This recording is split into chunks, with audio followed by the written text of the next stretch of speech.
dream. But if you pick up that phone, the voice of a deceased loved one will galvanize you. The spirits are struggling to attract our attention, and visitation dreams provide a perfect means for post-mortem communication. Some of the visitors do not need that phone to convey a message. They manifest themselves in a human form and communicate through thought transference. Some are silent and simply smile. Others speak and even stimulate the formation of a precognitive dream within the visitation dream. This episode unveils the spiritual reality of dream visitations and provides ideas on how to have them. In 1896, Carl Jung, at that time student at the Basel University, witnessed the death of his father, Paul, an agnostic, decent, but very irritable man, as Jung later described him. 6 weeks after his death, Paul appeared to his son spontaneously in a dream visitation. As Jung later recalled, he had made good recovery and now was coming home. 2 days later, the dream was repeated. It was an unforgettable experience, and it forced me, for the first time, to think about life after death. Parapsychology professor Krippner defines visitation dreams as dreams in which the dreamer is greeted by disembodied ancestors, spirits, or deities, and given messages or counsel by them. Dream visits with the dead happen during different stages of sleep. It is easier for our deceased loved ones to communicate with us during sleep, when we enter the astral world and our vibration reception ability is greater than when we are physically awake. Lucid dream visitations could be one-time or recurrent. Rosemary E. Guiley theorized that a dream visit is like electricity that finds the path of least resistance. There is a push from the other side and a pull from the side of the living. The dream is attracted to the best channel, which may account for friends receiving visits instead of relatives. Paranormal Bios asked Penny Hayward, a renowned evidential medium and tutor at the prestigious Arthur Findlay College, to contribute a valuable insight on how to prepare ourselves for a dream visitation. Before you go to bed and you're thinking of your loved one and how much you love them and all those shared memories, and you're just allowing yourself to relax, just let them know, invite them. I'd love to just see you one more time. I'd love to spend a little time with you.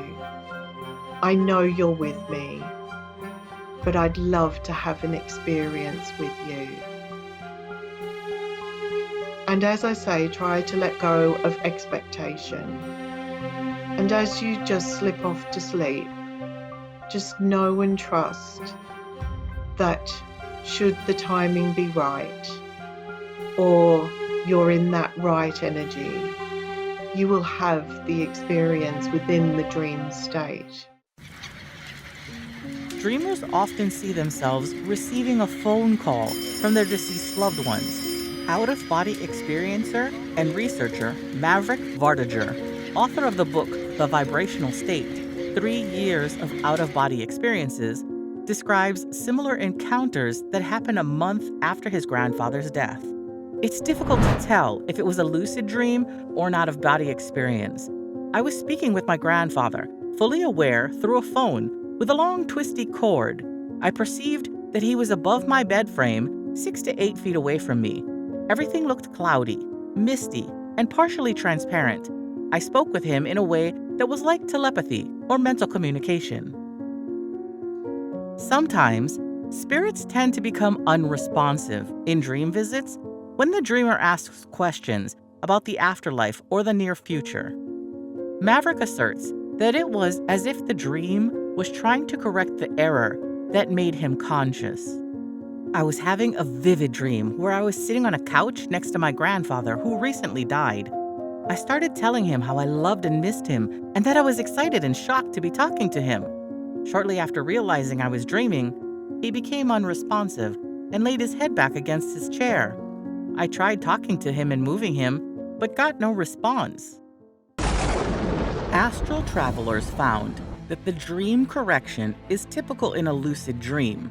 If you want to incubate a visitation dream and reach a deceased loved one in the astral world, you must cultivate awareness in your dreams.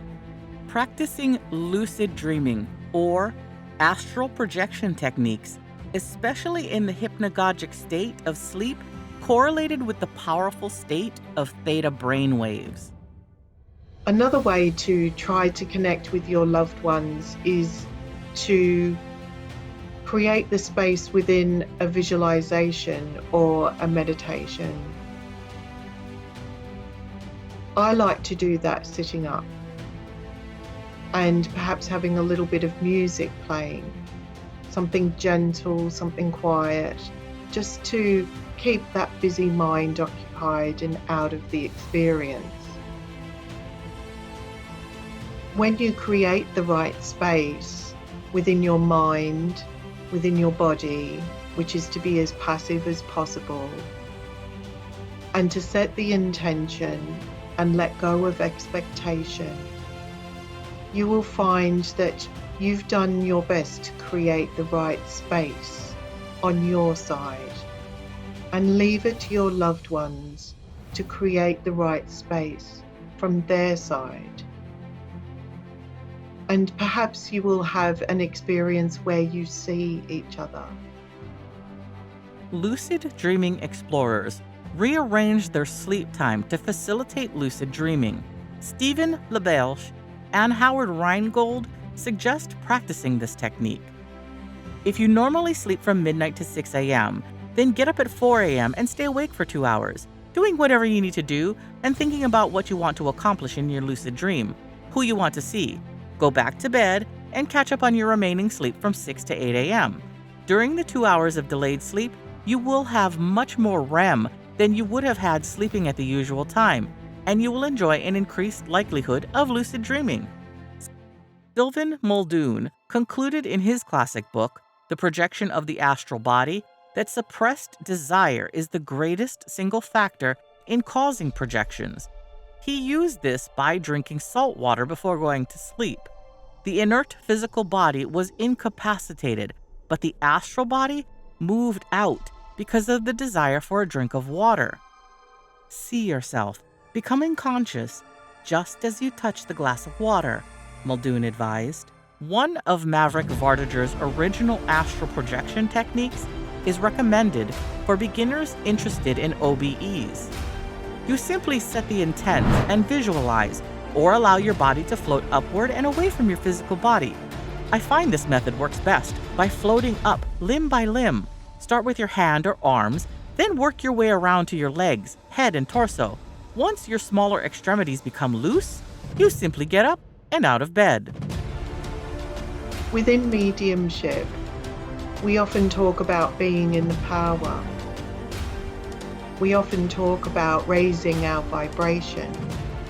But I believe for this experience, to try to connect with loved ones within the dream stage, we want to be as passive as possible, to create the space in gratitude, without expectation, and allowing ourselves to just join, to be grateful for whatever may come.